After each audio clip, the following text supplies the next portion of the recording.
மூன்றாம் அதிகாரம். ஜெப வேளையாகிய 9ஆம் மணி நேரத்திலே பேதுருவும் யோவானும் தேவாலயத்துக்குப் போனார்கள்.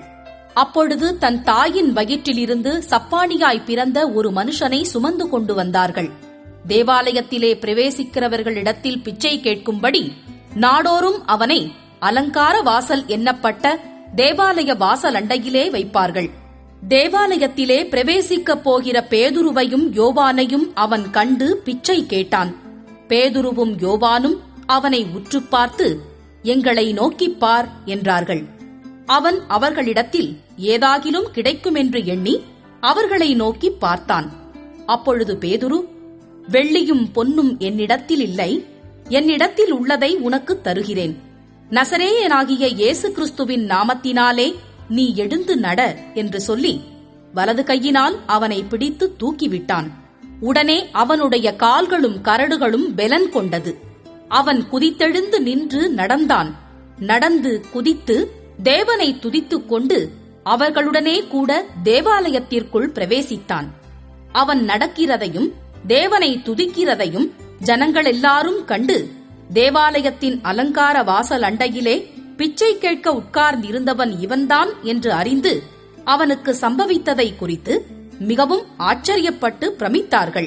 குணமாக்கப்பட்ட சப்பாணி பேதுருவையும் யோவானையும் பற்றிக் கொண்டிருக்கையில் ஜனங்கள் எல்லாரும் பிரமித்து சாலமோன் மண்டபம் எண்ணப்பட்ட மண்டபத்திலே அவர்களிடத்திற்கு ஓடி வந்தார்கள். பேதுரு அதைக் கண்டு ஜனங்களை நோக்கி, இஸ்ரவேலரே, இதை குறித்து நீங்கள் ஆச்சரியப்படுகிறதென்ன? நாங்கள் எங்கள் சுய சக்தியினாலாவது எங்கள் சுய பக்தியினாலாவது இவனை நடக்க பண்ணினோம் என்று நீங்கள் எங்களை நோக்கி பார்க்கிறதென்ன? ஆபிரகாம், ஈசாக்கு, யாக்கோபு என்பவர்களுடைய தேவனாகிய நம்முடைய பிதாக்களின் தேவன் தம்முடைய பிள்ளையாகிய இயேசுவை மகிமைப்படுத்தினார். அவரை நீங்கள் ஒப்புக் கொடுத்தீர்கள். பிலாத்து அவரை விடுதலையாக்க தீர்மானித்த போது அவனுக்கு முன்பாக அவரை மறுதலித்தீர்கள். பரிசுத்தமும் நீதியும் உள்ளவரை நீங்கள் மறுதலித்து கொலை பாதகனை உங்களுக்காக விடுதலை பண்ண வேண்டுமென்று கேட்டு ஜீவாதிபதியை கொலை செய்தீர்கள். அவரை தேவன் மரித்தோரில் இருந்து எழுப்பினார். அதற்கு நாங்கள் சாட்சிகளாயிருக்கிறோம். அவருடைய நாமத்தை பற்றும் விசுவாசத்தினாலே அவருடைய நாமமே நீங்கள் பார்த்து அறிந்திருக்கிற இவனை பலப்படுத்தினது. அவரால் உண்டாகிய விசுவாசமே உங்கள் எல்லாருக்கும் முன்பாக இந்த சர்வாங்க சுகத்தை இவனுக்கு கொடுத்தது. சகோதரரே, நீங்களும் உங்கள் அதிகாரிகளும் அறியாமையினாலே இதை செய்தீர்கள் என்று அறிந்திருக்கிறேன்.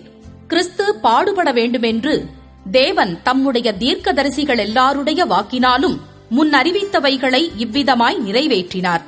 ஆனபடியினாலே கர்த்தருடைய சந்நிதானத்தில் இருந்து இளைப்பாறுதலின் காலங்கள் வரும்படிக்கும் முன்னே குறிக்கப்பட்ட இயேசு கிறிஸ்துவை அவர் உங்களிடத்தில் அனுப்பும்படிக்கும் உங்கள் பாவங்கள் நிவிர்த்தி செய்யப்படும் பொருட்டு நீங்கள் மனந்திரும்பி குணப்படுங்கள். உலகத் தோற்றம் முதல் தேவன் தம்முடைய பரிசுத்த தீர்க்க தரிசிகள் எல்லாருடைய வாக்கினாலும் உரைத்தவைகள் எல்லாம் நிறைவேறி தீரும் காலங்கள் வருமளவும் பரலோகம் அவரை ஏற்றுக்கொள்ள வேண்டும். மோசே பிதாக்களை நோக்கி, உங்கள் தேவனாகிய கர்த்தர் என்னைப் போல ஒரு தீர்க்கதரிசியை உங்களுக்காக உங்கள் சகோதரரிலிருந்து எழும்ப பண்ணுவார். அவர் உங்களுக்கு சொல்லும் எல்லாவற்றிலும் அவருக்கு செவி கொடுப்பீர்களாக. அந்த தீர்க்கதரிசியின் சொற்கேளாதவன் எவனோ அவன் ஜனத்தில் இராதபடிக்கு நிர்மூலமாக்கப்படுவான் என்றான்.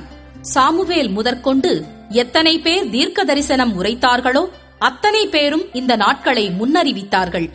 நீங்கள் அந்த தீர்க்க தரிசிகளுக்கு புத்திரராயிருக்கிறீர்கள். உன் சந்ததியினாலே பூமியிலுள்ள வம்சங்களெல்லாம் ஆசிர்வதிக்கப்படும் என்று தேவன் ஆபிரகாமுக்கு சொல்லி நம்முடைய முன்னோர்களோடே பண்ணின உடன்படிக்கைக்கும் புத்திரராயிருக்கிறீர்கள்.